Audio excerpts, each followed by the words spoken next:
kalaya kan koi mo ta mai den se le district ke na in hom na un han te le ke ma ni bia la to chu ma te ko kalama chan ko kan se na an te ji ta ma in kan assembly to le tu chan ko ko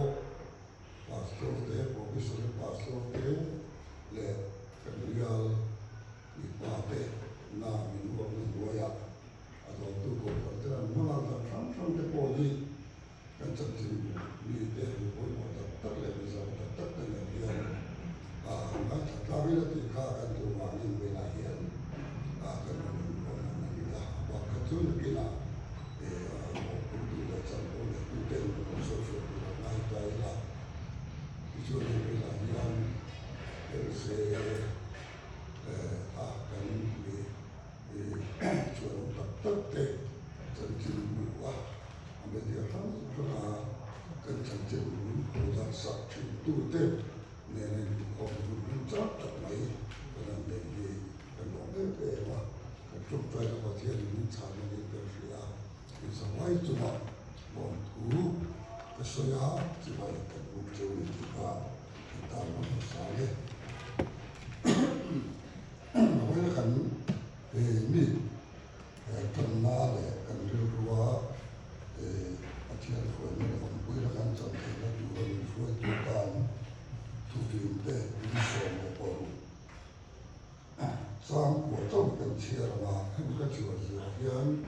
cần biết từ pastor rồi nào rồi đi nào cần biết rồi là cần một gì đấy dia kita bukan satu soalnya aku mensuruh itu kerja kerja ancam apa dia dulu ini aku mahu mana aku pilih waktu lalu waktu di mana kan kiri orang itu semua dan mana akan diselah kita dari luar satu dia juga pastor supaya ini satu soalnya trong trại lo pa xung quanh bậc cần bậc hiền vì đại hiền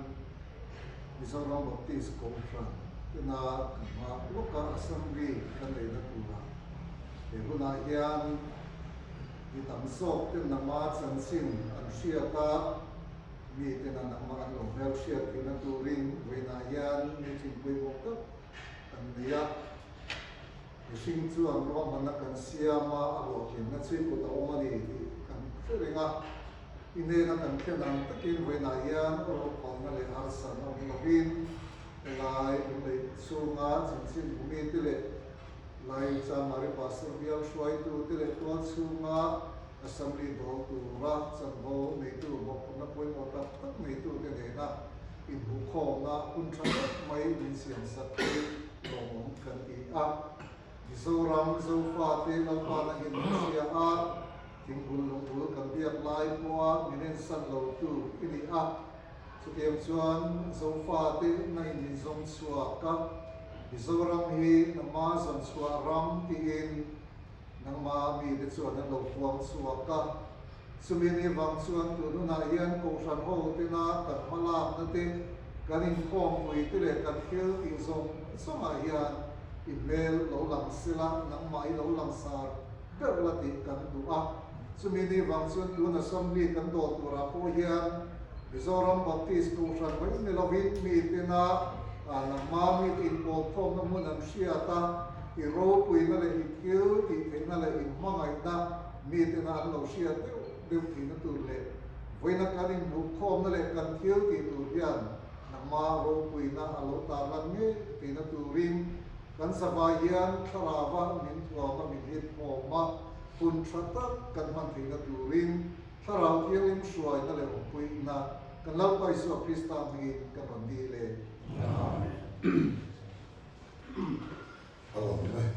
hey in bukhom kan liya tu tege kan liya tenge kan di san ro chi lai te le kan na tho te Kalaya journalist ang tepoin kanin head the full nine introduction ni handi masakit at mo teka reluin ang bea tuna yan introduction ni handi taila Chamar Pastor Bial kami assembly tentu dia kami yang hantar tekuk Malaysia asal mazat penjualan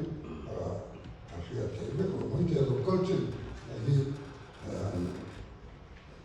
introduce kami ialah dijualkan biar sekretari kesemua Chamar Pastor Bial kami cumi dota jual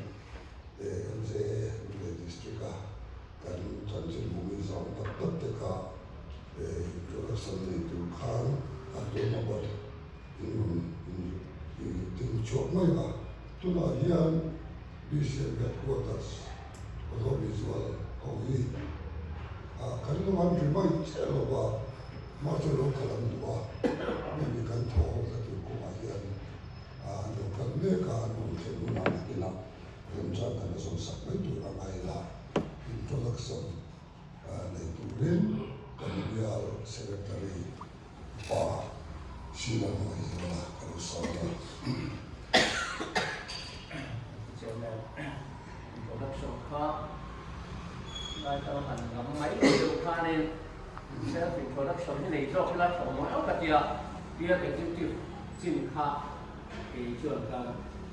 cần đi mấy là trường self introduction cần này đó tujuan helai station masalah tujuan heta akan pengolahan lain dia lagi tujuan komedi cinta dan lingmai ngah kan sen bumi itu po ini kan helper dia po mai mai ni ya ni dah siap dah dia oleh lah ini orang dia lagi tujuan komedi member cinta nah kan in audio sang tu lalu dan ni kan saya lah kan ni nak saya lah koi kong kana omge kan di ikha kan sekonia kan dia tu pastor tengin tanah Oke, Reverend Arlo ini ya nak San Mari Pastor Bial tu Pastor kan Jadi Kanzar kandia kemudian Bial San Mari Bial Zerman waktu pada sebelumnya kan. jadi pasti lah sama dijual kan ya sama pastor Bial setting ha selmek tu kan ya BCM ram khara ko kana loi kan Oh, itu lagi ni nak obat kerja dia layan tu lah executive committee ini dia media committee dia chairman ataupun layan dia dua cuma Sunday School Superintendent ini sama bukan angkat kan tu kita cuci mai lah ini Arlarame dia lahian dia executive committee member dia cuan BCM Chamari dia secretary me kani Pehi kapisi nom sanga dia teaser upaya ni tu upaya dia dia teaser dia BCM Chamari ni in Chamari ahian assistant secretary đầu số mà xài lộn ban thar cái này ya trong bài bia là hiền cái chuyện cái member Upa, thông quy kan ya San Mari Pastor Bial chairman elect Bilal me kan ya BCM Zion ko kan loi kan Well, it's from Kania, Bill OB, Zinga, Assistant Treasurer, Kania, BCM from Paraloy Kania. Jadi David Silang Kima kania tuna hian pro pastor Chan Mari Pastor Bial Omega BCM Ramthara kaloi thungan chu Nelson Himafan chu ani a Bial hian assistant secretary ni lai kania chuan BCM Zion a aloya twal chunga pokhan assistant secretary tho kania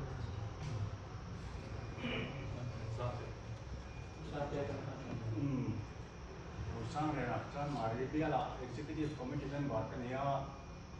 Chan Mari pastor John Marie cầu cho nó ổn cái gì á John Marie cầu này hiện chairman lại lệ in com quỷ Central Committee BCM John Marie hiện chairman cái company Bill Liam Zual, Executive Committee Member. Joseph Lauren di Kacom Supaya Bill Executive Committee Member. Joan Assembly Central Committee and Refreshment Chairman.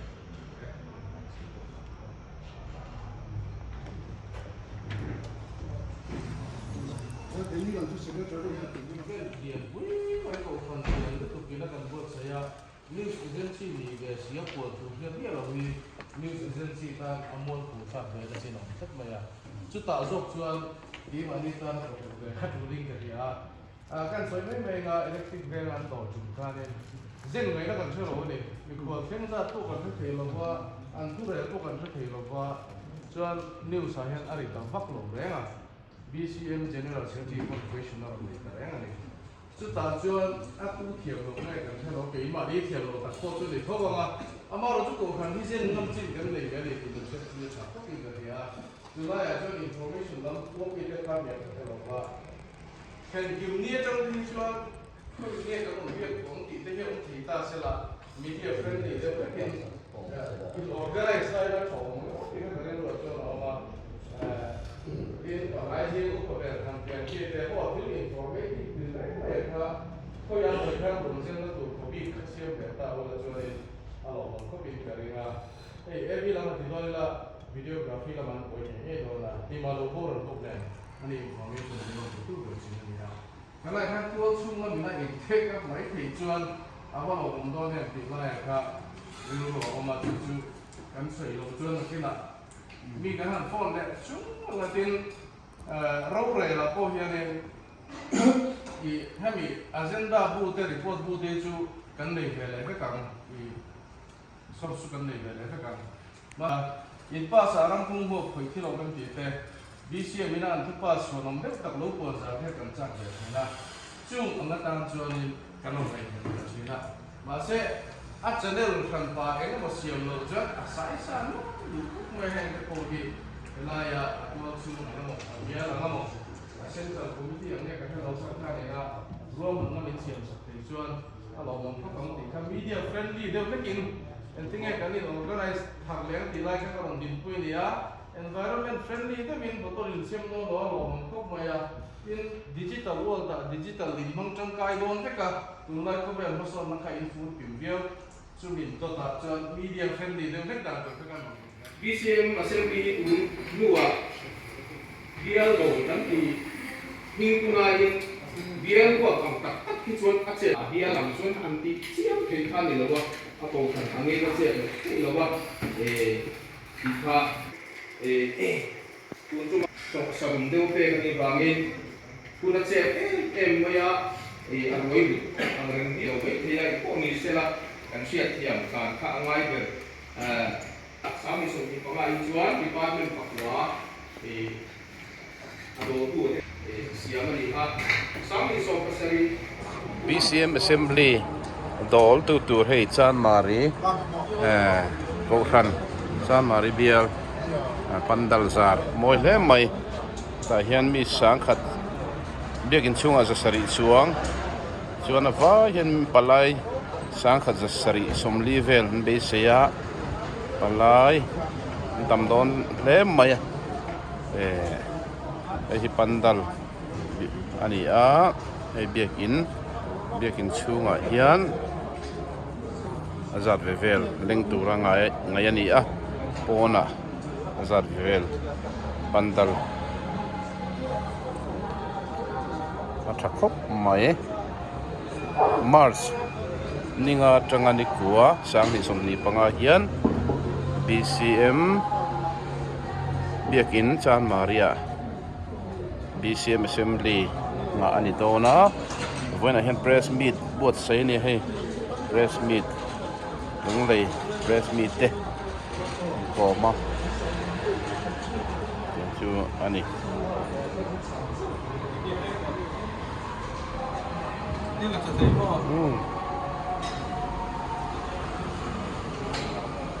นี่มันก็ใช่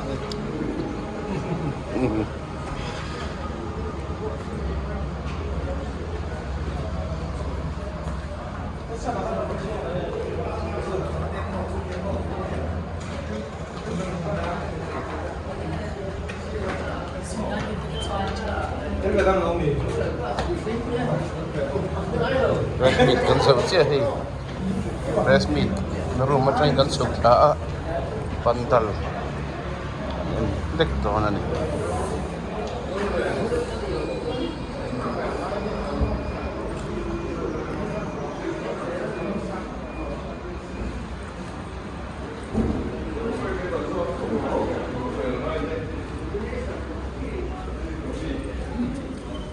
Ngay point buat saya dah selesai. Mai hei, elektrik lampang. Nia kan giàu chia.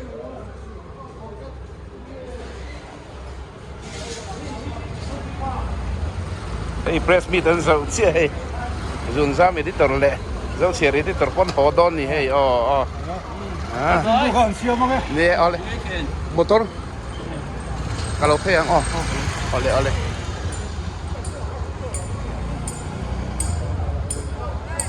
Pantal ni BCM assembly dol na tu San Mari biakin ani